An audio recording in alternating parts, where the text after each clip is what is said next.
L'équité, la diversité, l'inclusion, c'est des thématiques importantes au sein de notre société, mais c'est aussi un thème important de notre planification stratégique. Quand il est question d'équité, de diversité, d'inclusion, ça concerne toutes sortes de populations, notamment les personnes qui ont une déficience intellectuelle et les personnes autistes. Traditionnellement, les portes de l'université étaient fermées aux personnes qui ont une déficience intellectuelle et autistes, mais aujourd'hui, de plus en plus, c'est des personnes qui prennent place au sein de notre communauté universitaire.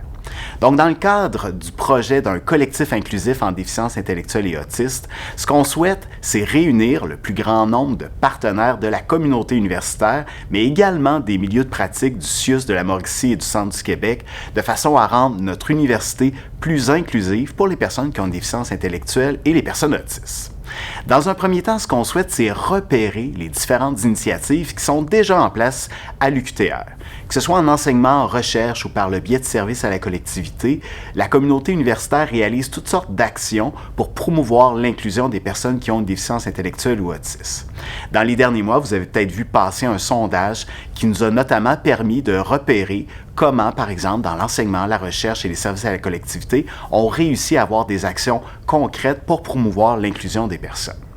Ce qu'on souhaite également, c'est valoriser certaines initiatives qui ont été repérées par le biais de ce sondage lors de périodes thématiques. Notamment à la fin du mois de mars, il y a la semaine de la déficience intellectuelle. Il y a également avril, qui est le mois de l'autisme, des occasions formidables pour mettre en valeur tout ce qu'on réalise à l'UQTR sur le plan de l'inclusion des personnes qui ont une déficience intellectuelle et autisme.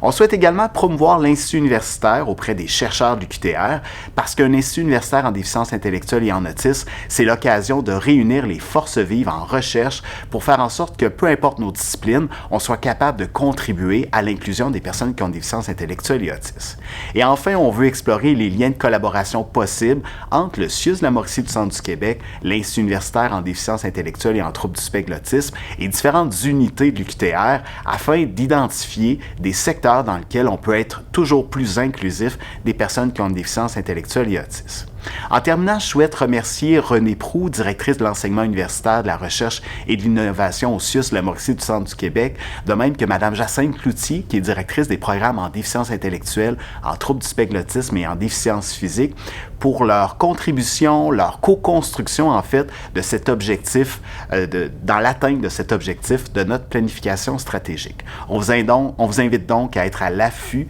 des opportunités de participer au développement de ce collectif au sein de l'UQTR.